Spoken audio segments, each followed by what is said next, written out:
Request Major General Dr. Ashok Kumar with some round of applauses. Help me to welcome Major General Dr. Ashok Kumar, defense expert. Thank you, sir, for being here.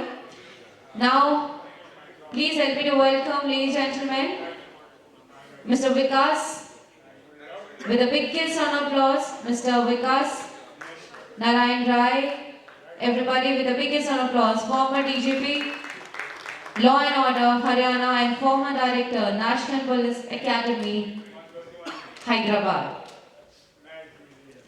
Now, ladies and gentlemen, can we have SK Sood, Chairman, Borderman, everybody with the biggest round of applause. Mr. SK Sood on stage. Mr. Kazim Rizvi, founder the Dalit, with the biggest round of applause. I think this session includes all the distinguished personalities from the day.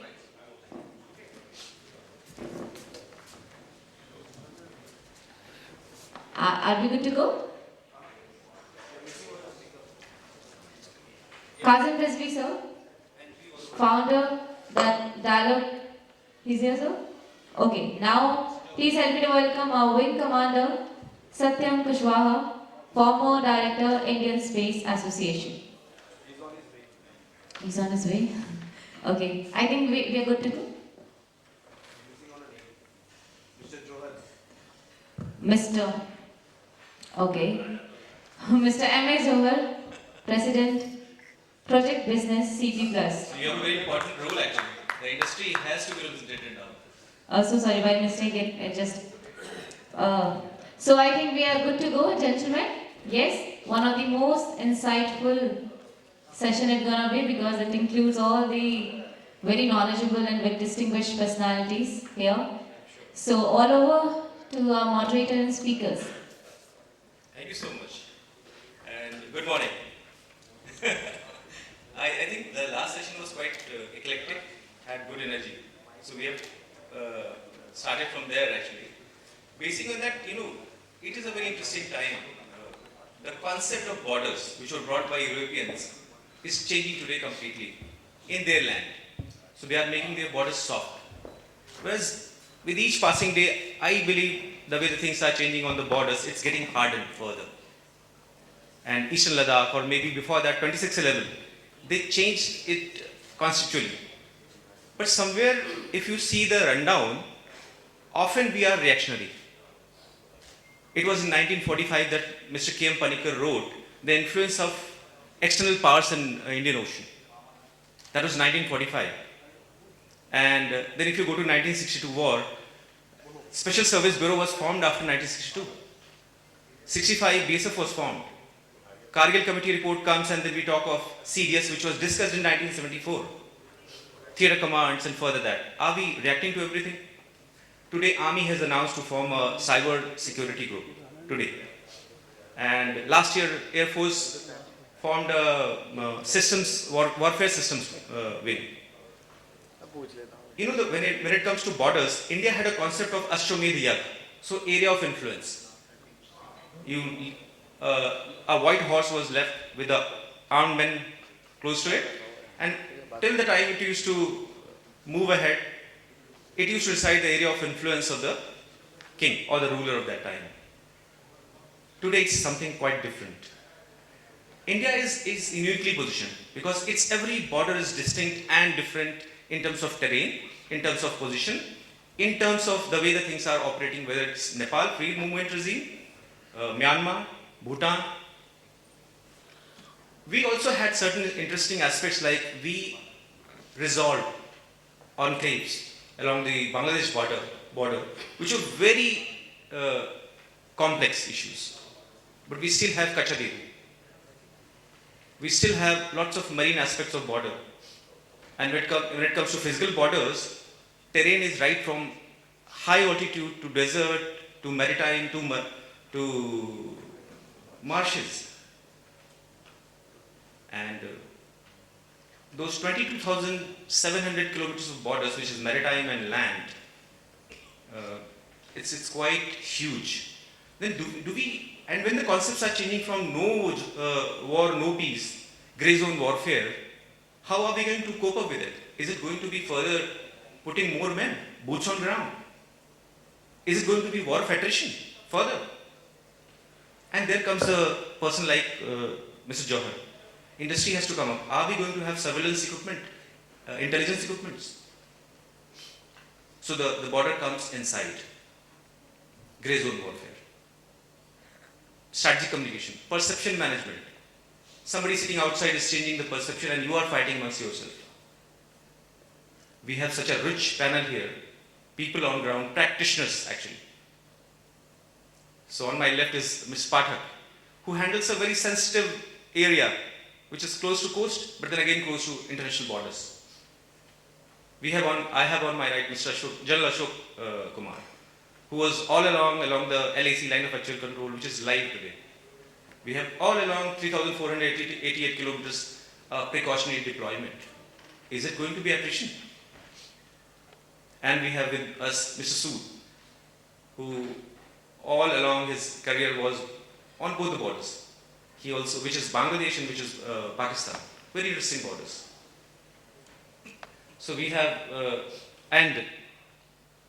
IPS Mr. Rai, who was DGP also.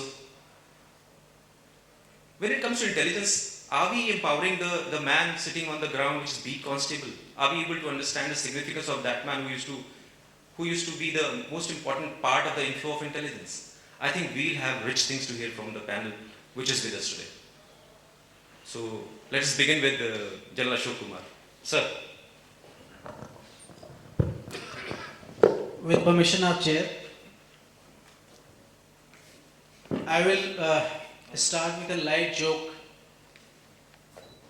Someday in some event, it was the last panel like in which we are participating, and there were some listeners, only few of them like you all are sitting now. So the person who was going to speak, he was so enthused, the people who were sitting to listen, and he was going gaga in their praise. And then he asked a simple question, what motivates you to continue sitting and hearing me? He was thinking that he is speaking, something great. So those guys told, we have to speak after you, or we have to do something related to that. Anyway, let me start with thanking team Borderman and all those who have been involved in curating this event and giving me this opportunity to speak on a subject which is very close to my heart, and that is China. And I am not going to speak on too many issues because there is a time constraint. So I am just going to give you a brief context on which I will base my argument which I will propose, and thereafter I will discuss 3-4 important issues. The context is from April-May 2020, China has violated all the bilateral agreements with India.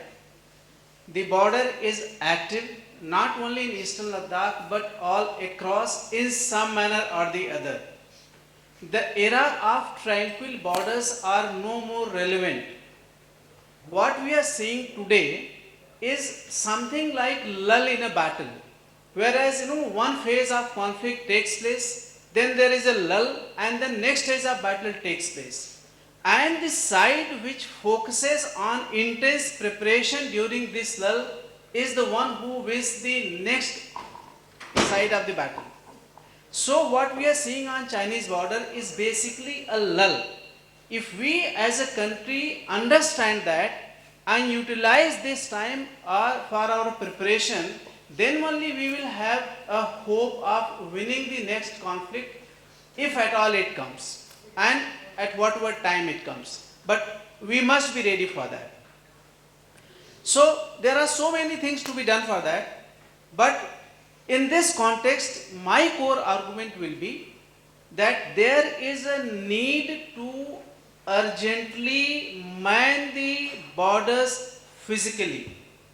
And the moment I say so, it will be a natural question in your mind, from where we will get those many troops, why we are going to commit so many resources on ground, what will happen to the economic expenditure involved, how will troops will survive, and host number of things will come to your mind, which had come to my mind also So on that I will try to give a way out. When I will define, when I say the need of borders being held physically, how do I define this term physically? So on that little later. But first you must understand why it is critical. And I am not going to criticize what we did in the past, because we are not doing much better even now. And I will give you the historical facts and figures both on the Pakistan border as well as in China border. When we held the borders or the places physically, how we have won. And when we have not, how we have suffered. 47 15th August, we became independent. There was no border between India and Pakistan, because the Red Cliff line, which was drawn as the border, that was agreed on 17th August 1947. Jammu and Kashmir was one of the princely states, like so many others. It was not part of us. Anyway, before J&K acceded to us, Pakistan entered, and Jammu and Kashmir became part of India. Now just see the difference there. The Aksai Chin which we claim as our part is primarily because Aksai Chin is part of the Jammu and Kashmir state.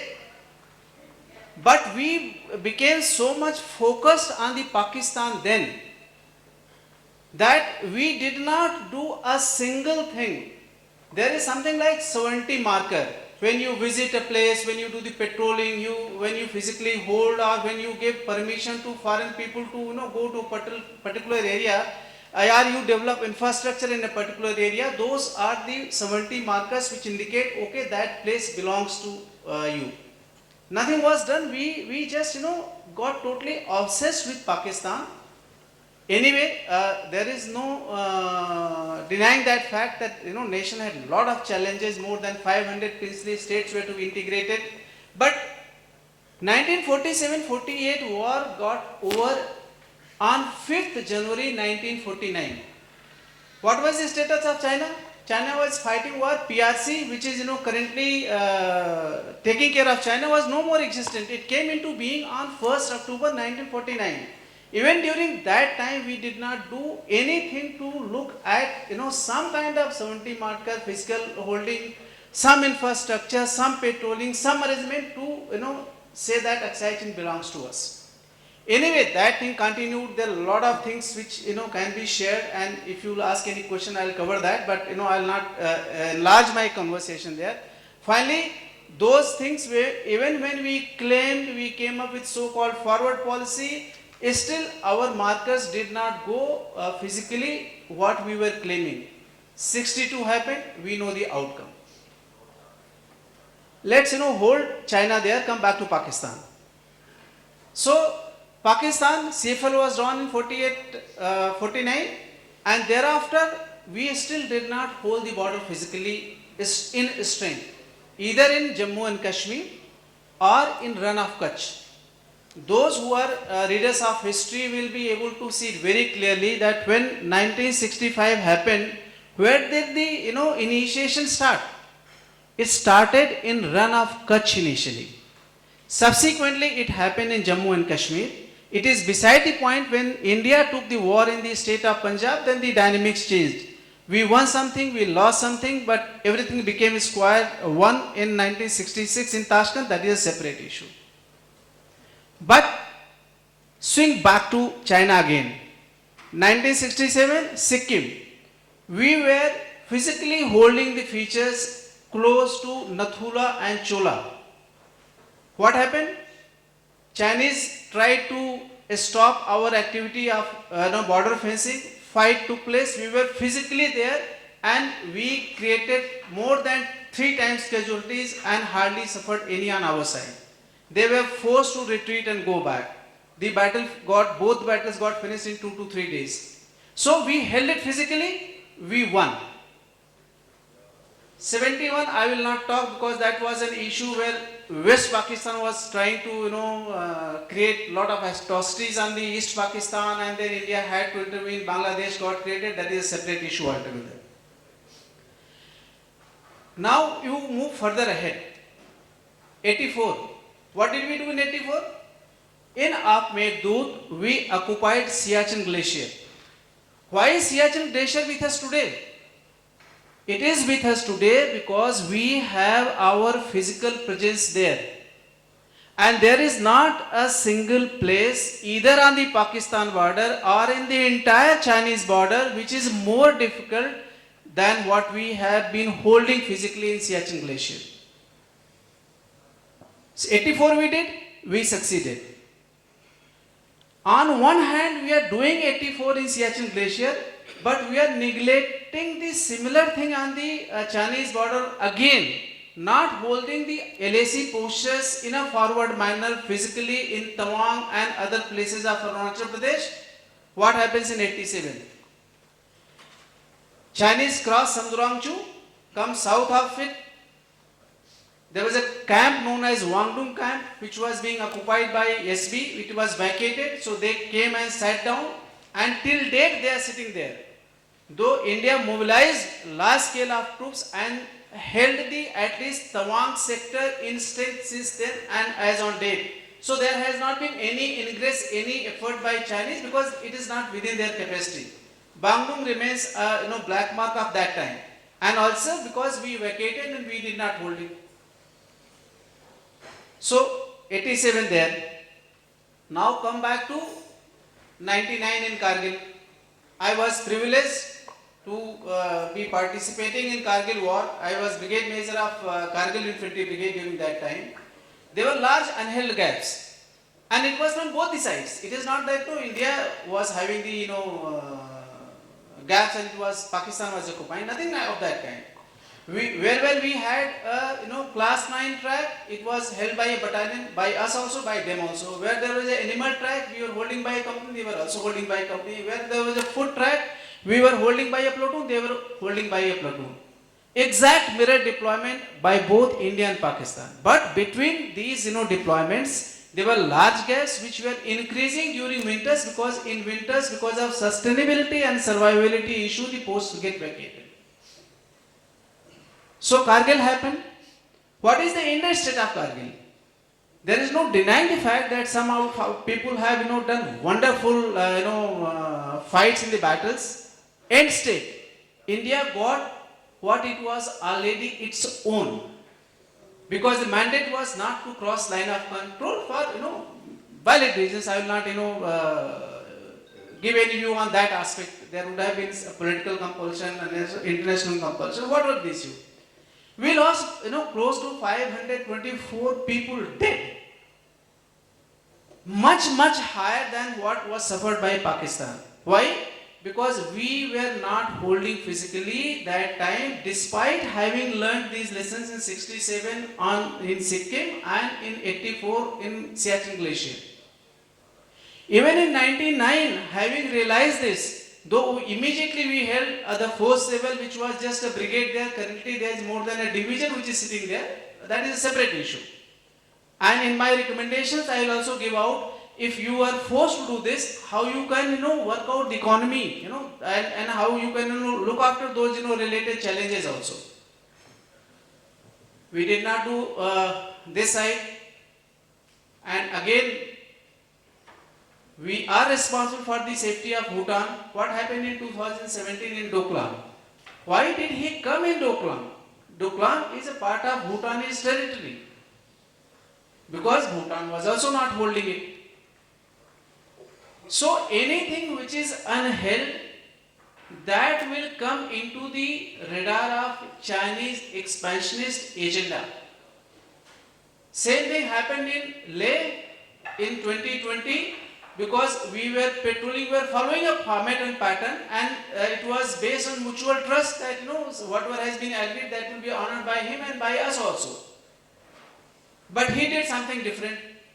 It is good that subsequently, in December, I think November, December sometime, when he attempted to do again similar transgression in Yangtze, we succeeded because we were physically sitting there. So my core argument is, if we have adversaries like India and China and Pakistan who are functioning in a colligativity domain, there is no option but to hold Chinese borders physically. Pakistan border is largely being held in some way or the other. And holding doesn't mean that you hold by army or only the by border guarding troops. So, if this core argument is agreed that we have to hold, then how to do it? From where the troops will come from? Which troops should guard? And what should be the method? What should the intersect gap? Should they be just hand holding and side by side standing in a line? No. So what should be done? The earlier arrangement where the border guarding troops were manning the border. So they were, looking at this civil kind of, trespasses, and wrongdoings, customs evasion, and those kind of activities which were happening. That is how the border guarding troops were, handling things in peacetime. And if the conflict initiation, was apparent, at that time they were being thereafter part of the army which was otherwise supposed to be in the cantonments or in deep areas. Thereafter it was going to mobilize and fight the war. So this model is our World War II vintage model and can be only replicated when you have friendly countries with defined borders. And these two conditions don't exist in our context either with Pakistan or with China. I will not focus on Pakistan at all, despite in the morning what transpired that we have problems of riverine terrain and otherwise challenges.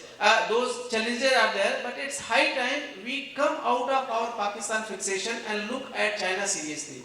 When we say we come out of Pakistan fixation, it doesn't mean that we don't address the challenges of emerging from Pakistan. We take care of that also, but we have to take care of the larger challenges which is China at the moment. So the border guarding should have the resources of army, the defense forces so to say, and the border guarding as a single resource. We have started working from erstwhile where there was a lot of difference between the capability of border guarding forces and the armed forces. Lot of gap has already been bridged. An effort is being made where the border guarding troops are being made interoperable to army to some extent, though there are a lot of gaps to be covered. But as against only reaching there is a need to have overlapping capability. Today, if you have a border guarding troop on the Chinese border, it should be equipped and capable as much as the armed forces. Because then it is going to be a potent resource, because it is not going to mobilize the full-fledged army and then full throttle war is going to be fought, because China is also a nuclear power, we are also a nuclear power. So it will be likely, most likely, nothing can be said for certainty, a localized conflict. And in a localized conflict, the person who initiates or responses fast, that party is the winner. There is a famous agricultural scientist with the name of Ghag who says in Hindi, "Aksar kheti, aksar maar, Ghag kahe, kabhi na haar." So if you find the approach of your adversary, so you have to be the capability of striking first. Of course, India-China dynamics of conflict management are pretty difficult, and initiation of conflict is not in our favor, so therefore we adopt a different approach. So let's wrap up. Pardon? Sir. So let's just wrap up. Actually, it's going to just 3 minutes more. So one is the common resource. Secondly, since predominantly I am speaking about the China threat is also may also manifest through Bhutan. So as against the SSB, as part of one border, one force, I think there is a swap which is required between BSF, which is more capable than SSB, to be put on that border, and SSB can be brought in on the Bangladesh border. While ITBP, as a name is interesting because we are looking at it is India-Tibet border as against the India-China border. But balance, again, I think time has come to have only a common force like BSF, as against having SSB also and things like that. That I think that narrative is also required to be changed. And when I talk of deploying physically, it means Army has to deploy only on the passes, on the tactical grounds which are dominating. This gap which has to be accepted has to be only that much where there has to be a tiered set of surveillance network, both on the land, in the air and also in the space, 3 layers in the air and in multiple tiers on the ground of multiple type of sensors which can be networked and the information can be provided. The gap between one deployment to another deployment can be dependent based on our reaction capability and the way we wish to respond. In case you detect any intrusion and if you can respond with 10 kilometer gap, have 10 kilometer gap. If you can respond only with 5 kilometer gap, you will be forced to do that. Now response is not only by the physical troops, it could be physical troops deployed, it could be physical insertion of troops, could be by rocket fire, could be by artillery fire. So a lot of other issues will also go into the the making of the border. So because of constraint of time and the chairman's direction, I will halt it here. But unless we do it, there will be more which will be coming from China. With that note, I close what I had to say. Thank you. Thank you, sir. It's an interesting hypothesis as well as the way you have attributed lots of aspects to it. That hardened, boots on ground is going to be more important. I am reminded of a book by General S.P.P. Thorat, 1959, Central Army Commander. He writes a book called Revenue to Retreat. And these 22 pages in his book is very, very important because in 1964, even the Prime Minister called him to his office to ask, why did you not pass me these findings of 1959? He said, you better ask your Defense Minister. And these things are written in the book. So if you have to understand China better, I think that is one of the best books you can read on. And next we come to a person who has been dealing with aspects which is like, it's not very, enemies for armed forces are very clear. But for an officer who is an IPS or a CAPF which is operating inside, he has to or she has to balance things with the civil faces, with the political aspects, dynamics of it, and which can be enemy and which cannot be enemy. And it can turn into a very different situation. So let's welcome Mr. Vikash Narain Rai, the person who headed Law and Order and was also training IPS minds as academy head there. Sir.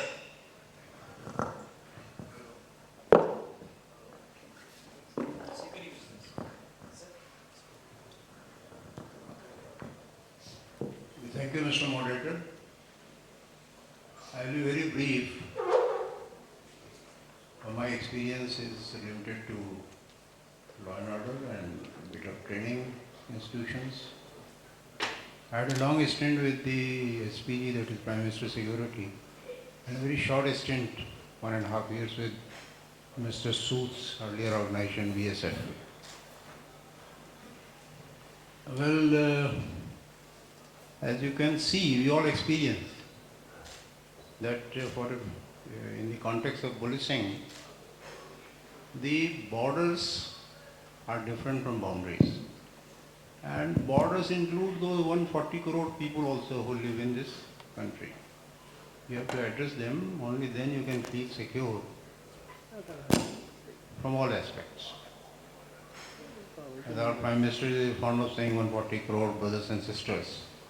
Now those come into picture when we talk from the context of policing only. I will say that what is the challenge? I will just come to the challenge because technologies have improved leaps and bounds. The collection of data, the analysis of data, the equipments at our disposal, and best of all is the response time. What used to be when I joined the service and what is now today, it is revolutionized. We all feel it.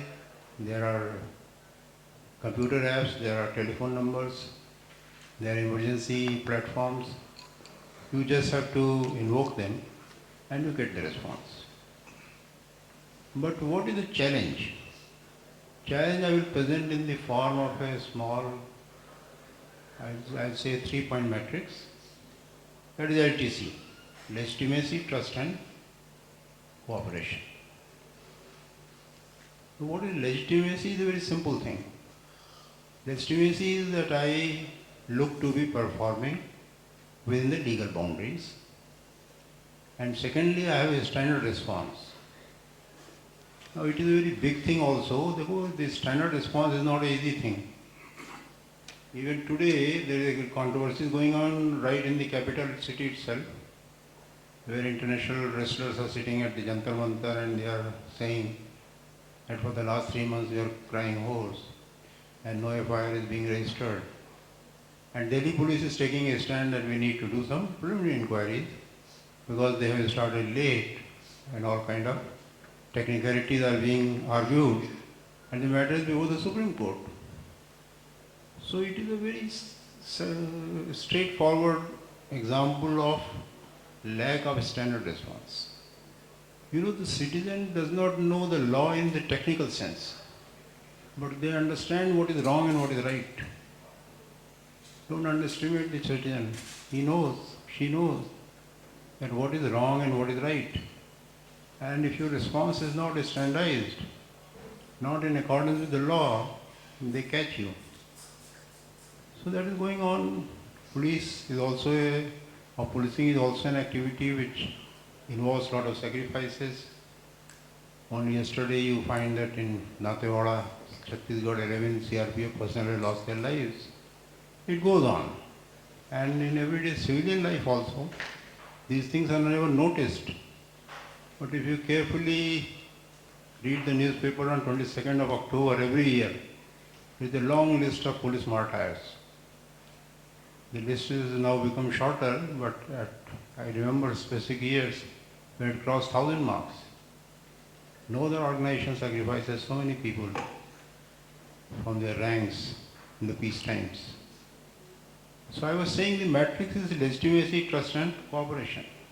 If your legitimacy is intact, you get the trust of the people, you get the cooperation from all the 140 crores. And that is the dilemma which has not been sorted out. So technologies are there, but the person who is behind the technology, who is operating the technology, that person has not been sorted out in the popular perception. That is what I am trying to emphasize. That is our biggest challenge. So our assets are there, our progress is there, everything is there, but this challenge remains. And that needs to be addressed by the training academies, by the field formations, and above all, it needs a political policy push also. You must be hearing a lot of things being said on the topic of police reforms. Now this is an unending topic. Why it is an unending topic? Because people are never satisfied. So we can perhaps meet the requirements of the exploding crime situations. You know, you just take the case of cyber crime. Cyber crime is taking place in this country not in hundreds or thousands, but in lakhs and millions. Every day it is happening. So just one change in technology, it leads to tremendous increase, manifold increase in the world of crime. It leaves people insecure. It leaves people less, sure about the governance. And ultimately it tells on the national security as well. Thank you very much. Thank you so much, sir, for such a poised way of speaking out things. And I think it would have gone deeply into the people who are listening, and whatever gathering is, it's a very good gathering, in fact. And sir, the leadership of the policing is very different, whether it's planning, thinking, think tanks and everything. Because the leadership involved has to deal with dynamics which is political, wherein a man at the lower rung also in politics can create lots of aspects for him. So it's a very sensitive style of leadership which is involved with IPS officers and the leadership of the guested officers and the others. And when the war is shifting inside, I think that is the people or force which is going to keep things clear. whatever happened in Ames when the entire data was blocked, or whatever happened to the power grids of Mumbai, are ominous examples of the way things can be in future. That's why Homeland Security is important. So let me now hand over the mic to a person who is handling operations into an area which is close to the international borders also, but also close to the coast. 20 kilometers of that patch, Indian Coast Guard and offshore installations. They are also gradually meeting people from, whether it's officials from Korea, Japan and all. Lots of meetings are taking place because the significance and role of Coast Guard for the country's security by each passing day is increasing. So let's hear it out right from the man himself. Mr. Pathak. Welcome, sir. Thank you so much. First, I must say that it's a privilege to be part of this national security dialogue. And I should compliment the Borderman Institute for inviting us, getting us all on this stage for this meaningful interaction which we are having today.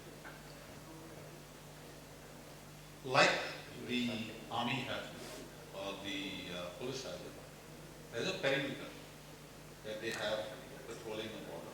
Whereas in the case of the seas, you cannot have perimeterization. It's an open domain. The rules are different.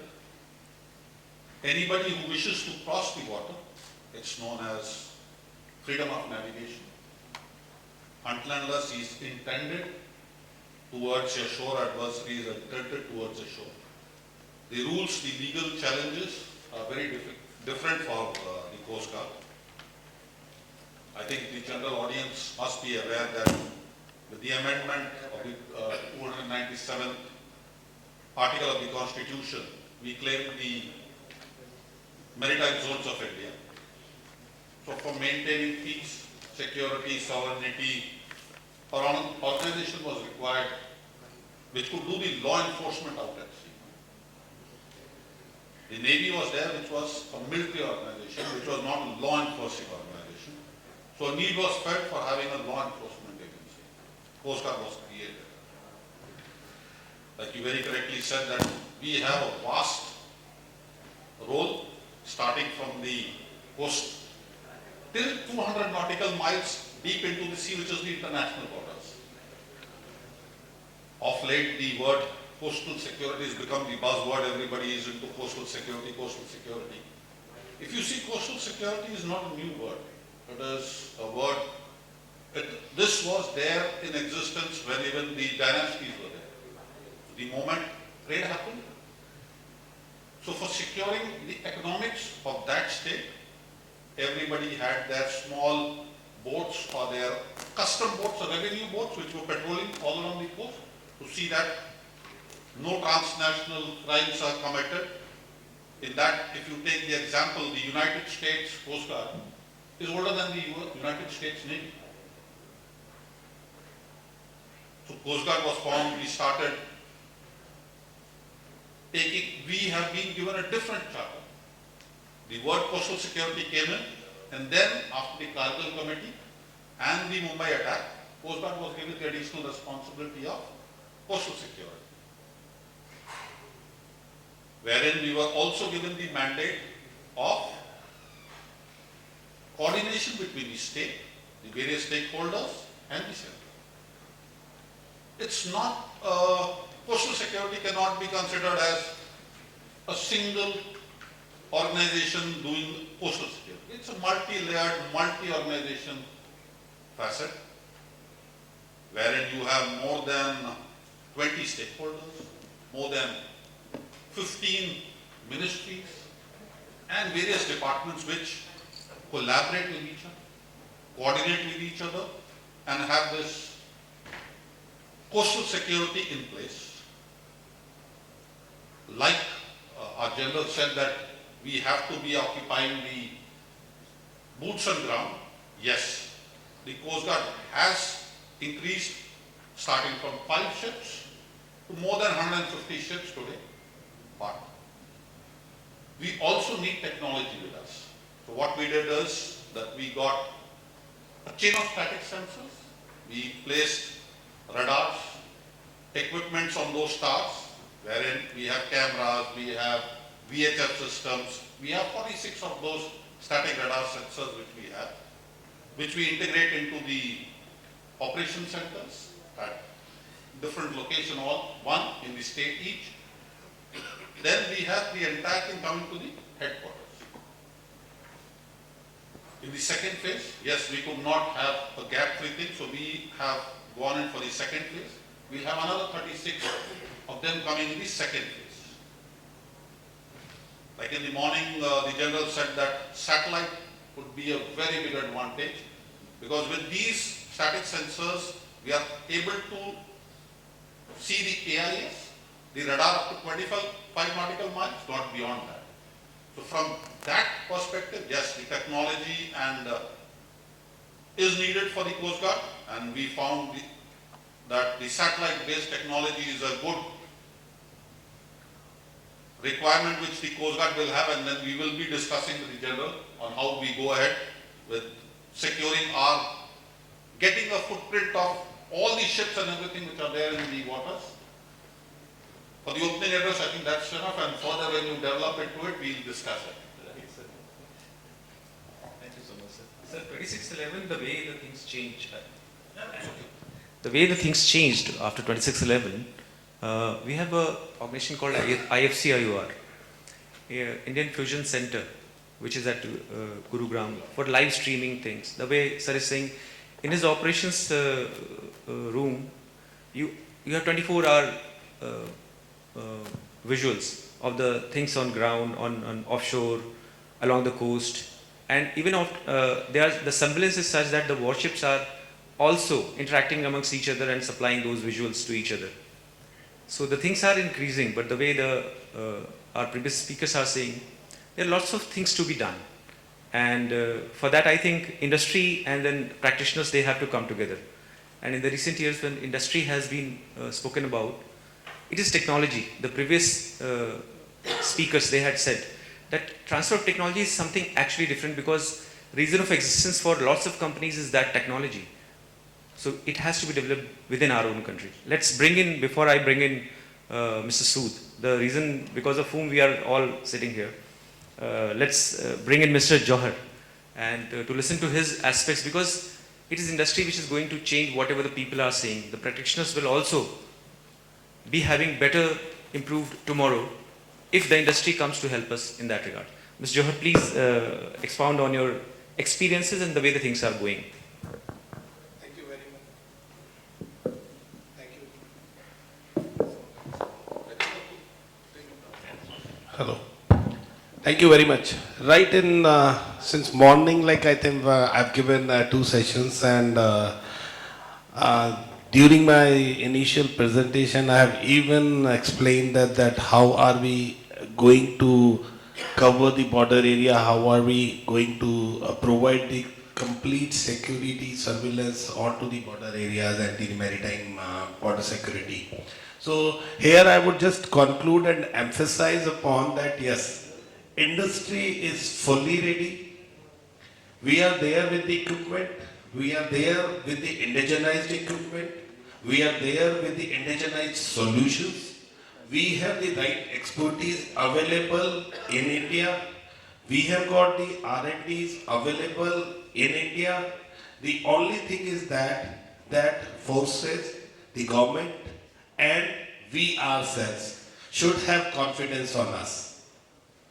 We have more confidence onto the foreign suppliers that they have better technology. I disagree to that. Even in India, we have got the better technologies which are basically customized for the working in India and to cope up with the working atmosphere in India and working conditions in India. So that is one thing. Because I think in the earlier session there was one thing that we had a meeting, and there Microsoft was there as an Indian industry representative. Now there are a lot of Indian companies which are there available in India. One guy says that we have got our own platform, our own data centers. Why not we find out that who all are the industries, who all are the companies who are working on it, they have the R&D's expertise, then they should be invited on these kind of forums, and they should be given a chance to basically give that yes, if you can do it, you have the privilege to do that. Number one. Number two, we were talking of technology transfer and design transfer and all. As I'm aware out of our experience of 30-40 years in the industry and working with the defense forces mostly for 27-28 years, the thing is this, that when we talk about big companies like General Dynamics in US and other companies who are working, Lockheed Martin and all those kind of US defense companies. Now there is a policy in US that okay, this is the funding available to you, you being an Indian organization, this is the funding available to you, this is our requirement. So they were on SQR, that this is our requirement, you would be funded, you develop the product, give it to us, for 15 years it is with us, and then you commercialize. And when we get it, it is after 15 years. So that we have to realize that we are not getting the latest one.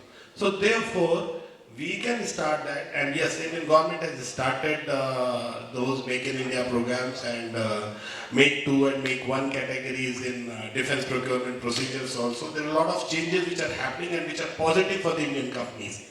So I would urge Indian companies also to come forward, have some faith, and then we can have this business to business things in line. Second, coming on to the borders, which Susal in the morning said that CIBMS, like associated with this project right from 2011 when it was conceptualized for the Punjab frontier by then IG Frontier Aditya Mishra ji, he called me that like we have problem in looking through the fog. So that is where we have given a complete solution, and that is how CIBMS started. And it was for the one Punjab frontier. When file moved out to the headquarters, it becomes for 3 headquarters. And when my file moved out to the MHA, it was basically become for 3 forces. Since the project became so big, that it never happened. And then it boils down to that 5 kilometers with some foreign companies coming in, giving their off-the-shelf product, which never work into the Indian conditions, and we failed. So that is how, like, we have to change our thought process, we have to work out, have faith on Indian companies, Indian ministries, and believe me, we will do it for you. Thank you. So interesting actually, right from the horse's mouth. I am reminded of an interesting experience. So innovation centers are being developed in all IITs. So this person, I won't name the person because he's supplying now to the armed forces. He was working with a technology which is waterless technology for submarines, desert, high altitude and all. So when I met him, he told me of an experience in Spain. So representative of our armed forces, they went to Spain and met him, asking him, so they did not know that this person belongs to India. And there they met him and they were surprised to know that the technology was from India. And that person was at that time supplying to Israel and America. I think that aspect is also there, but then lots of good things are happening, the way the manufacturers have been given platforms and organizations like SIDM are being set up. Things are positive further ahead. Let's bring in to the discussion Mr. S.K. Sood, a person of rich experiences who is now delving into intellectual exercises, and congratulations to the entire team of Borderman, the way they have created this new specific and specialized think tank on border studies. Let us listen to his voice, because borders also stay in mind, whether it's hardened border or anywhere. Through concepts and discussions like these, they enrich us from that regard. Mr. Sood. In the spirit of healthy competition with representative of a sister organization, Major General Ashok, I also want to start with a joke of mine. Everyone is thanking me for inviting them to the forum. So I start by thanking myself for having forced myself upon this panel and having done this. So that's on the lighter side, and perhaps it would wake up those who are not really keen on listening, but they are here anyway. Uh, uh, Borders, I have worked on Indo-Pakistan and Indo-Bangladesh border, and in my view, the biggest challenge that we face is to ensure that the border population gets integrated into the mainstream. For them it is not border, for them it is their home. But when we look at it from the perspective of New Delhi or Kolkata or some other central place, we think that it is the border, and we tend to look at their problems differently. Take for example Indo-Bangladesh border. I sometimes ask myself the question, why should they not be indulging in border crime? Because we have not invested in developing those areas. We have not created employment opportunities. We have not created any infrastructure in those areas. There are no proper educational institutions worth the name. And we have not developed skills amongst the border population to make them employable. So they naturally indulge in trans-border crime, which helps them earn their income, and that is where where they see the border guarding forces as an institution which prevents them from earning their livelihood, and that's the biggest challenge that we face on the borders. Our roles and tasks state that the first task is to promote a sense of security amongst the border population. But when we practically work on ground, this task gets relegated to the third spot, and the other two tasks of preventing trans-border crimes and preventing smuggling take more important place, because our performance is assessed based on the statistics that we produce, the quantity or the number of cattle that we seize, or whatever contraband that we see. Even though these two tasks also help promoting a sense of security amongst the border, but these are seen as negative aspects of border of our organization. The other challenge, especially on the eastern frontier, is of minimizing the violence that takes place in the process of preventing trans-border crime, especially the cattle smuggling. The cattle from Haryana, from Rajasthan, from all over, from traveling 3,000 kilometers, reaches the border, and it is a patrol of 3 or 4 BSF Jawans who are supposed to stop it. Thousands of cattle being pushed by hundreds of criminals, and that small patrol is supposed to stop it. And when faced with this kind of situation, they tend to use force. We are evolving and adopting less lethal strategy in carrying out our duties. We are also evolving and coordinating better with our counterparts across the border, and identifying crime-prone areas to reduce border crimes. So these are the main challenges on the eastern borders. And then one of the biggest challenge on the western border is about the trans-border firing that we face, especially on the 200-kilometer border belt of Jammu.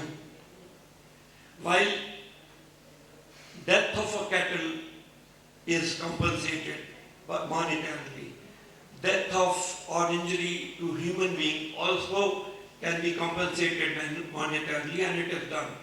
But the psychological impact on the small child who is prevented from playing around in his area, from going to his school, his education is interfered with, that psychological impact that he carries through his life is probably cannot be compensated.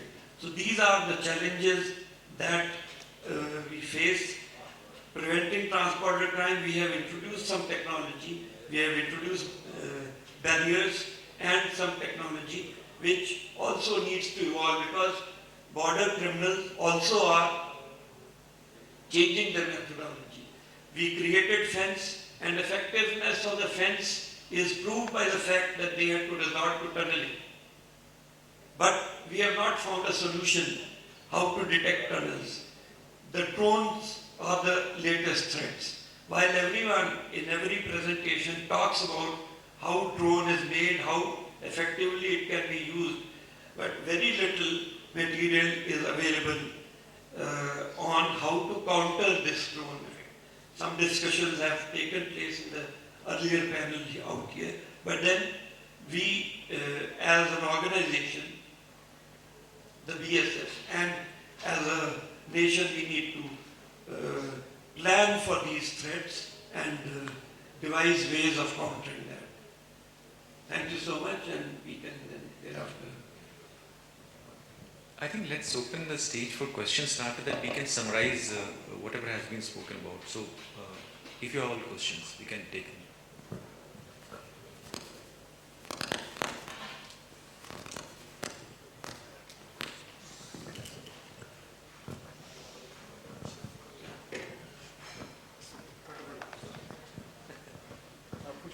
Right.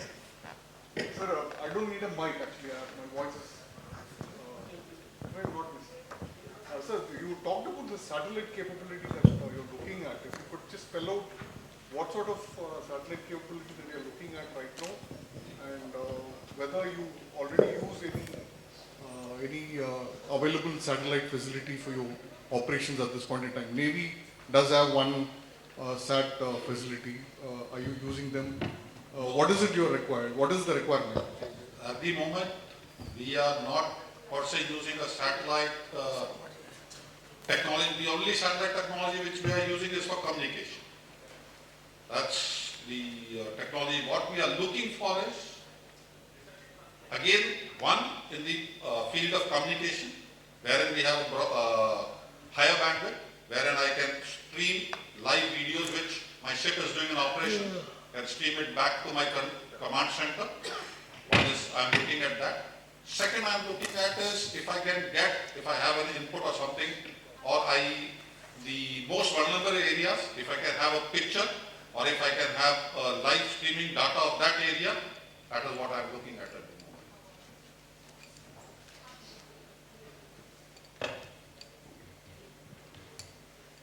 Either people have been able to explain things in so well, in such a manner that people don't have questions to ask. That can also be seen as one of the ways. So, when it comes to talking about borders, whether it's or security and peace, innovations come to mind when it is at peace. Art, culture, growth, economy, everything goes further, goes ahead. When there is a peace all around, actually, whether it's internal or external, along the borders, even in the neighborhood. And Sanidhya, I mean, discourses like this, they fill the blanks in the mind.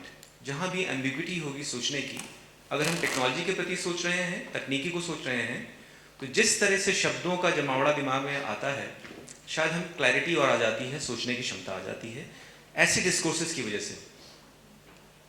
हम बात करते हैं चिंतन मनन की भी, इससे पहले हम ऐसे डिस्कोर्स और सानिध्य में जहाँ डिस्कशन हो, गार्गी मैत्री की बात हम इतिहास से करते हैं, जहाँ उन्होंने डिस्कोर्सेस में अपने आप को जीता है, समाज के सामने बैठ करके लॉजिकल एक्सप्लेनेशन के द्वारा जो भी कहना है उनको, उस पर उन्होंने जीत हासिल की है। So let us keep organizing such discourses, lectures, seminars to get enriched and stimulated and motivated. Because ideas rule the world. Let us rule the world. Thank you everyone for sitting to listen to such a list people all around me, and to you people also. I am sure you all have got enriched, must have got enriched. Thank you so much to everyone. Well, thank you very much. Can we have the biggest round of applause for the wonderful I will say last but not the least, yes. Thank you, gentlemen, for bringing this kind of energy in the room. So, in order to felicitate now, I would like to request Mr. Fareem Haq, Gov Connect, please come on stage in order to felicitate our moderator and our speakers. And also, we will love to have one group photographs, so we can just stand up for a while. I think this will take time, so meanwhile we can have a photograph.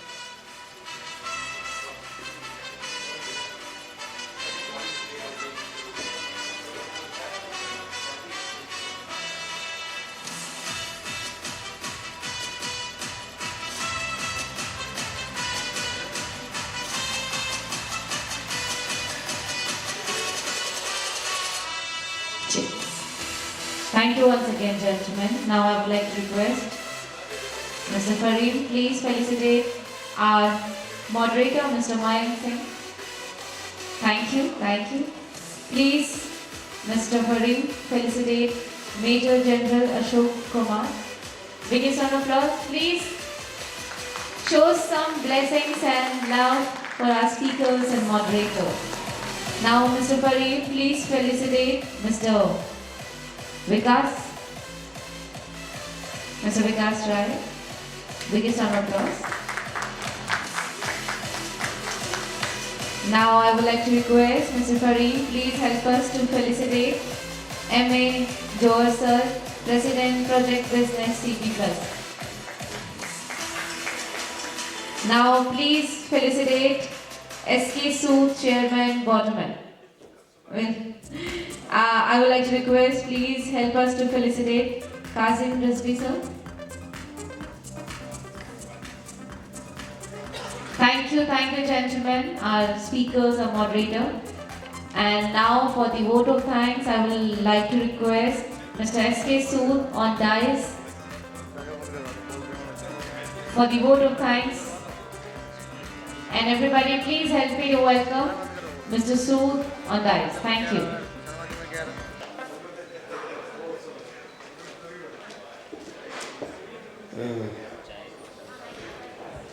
Thank you very much, ladies and gentlemen, for having come to this seminar, which we have tried to involve ORF, other think tanks, other government organizations and academicians. We've tried to bring them together on one platform to make recommendations to the government for framing policies on security-related issues. We have had very enlightening discussions throughout the day, starting with the first panel, where we had keynote speakers in Dr. Chaulia, General Hasnan and General Bhatt, who gave us the overall view of the security scenario prevailing in the country and how to, and especially enlightening was the talk by General Bhatt, which threw light on the advances in space research which can be utilized for enhancing security of our country. In the second session, the speakers spoke elaborately on the threats from drones, and in fact BSF is having a lot of challenges in tackling drones along the western borders of India with Pakistan. And as I said during the discussion also, drone is a threat, but how to counter it is very less discussed in the public domain. The technology at least is not available to the ground level soldier to counting the drones. Cyber security was discussed, and it was rightly brought out that the servers must be located within our country to ensure proper cyber security. And in the fourth session, it was highlighted that multiple military cooperations are taking place, and we are also in cooperation with other countries insofar as artificial intelligence is concerned. And we just had a discussion on the entire gamut of security along our borders and within the country, and not much need to be said. I thank everyone who is present here. I thank GovConnect. I thank our sponsors, which are CB Plus, Skylark Labs, and special thanks to ORF, who brought in an entire panel to fill in the vacancy and gave us insightful thoughts on how the national security scheme works. Special thanks to Mr. V.N. Rai, who on special request made it possible to come here. Thank you so much, and grateful to the IG Ops, Coast Guard and other representatives of Coast Guard for having contributed to the discussion. Maritime security is one aspect which is very less known. Borders, everyone thinks of the land borders, and that's all. Maritime में थोड़ी बस मछली पकड़ ली यही वाली बात होती है, or maybe Bombay attack is the one which is discussed. So thank you very much for having told us about maritime aspects of security to us. Thank you, team GovConnect once again, and thank you, Borderman. Where is Arora, Dr. Arora? Thank you, Dr. Arora, for having show your bald pate. Please stand up and show your bald pate. He is the main man who has made this event possible. I was staggered with him. Thank you so much.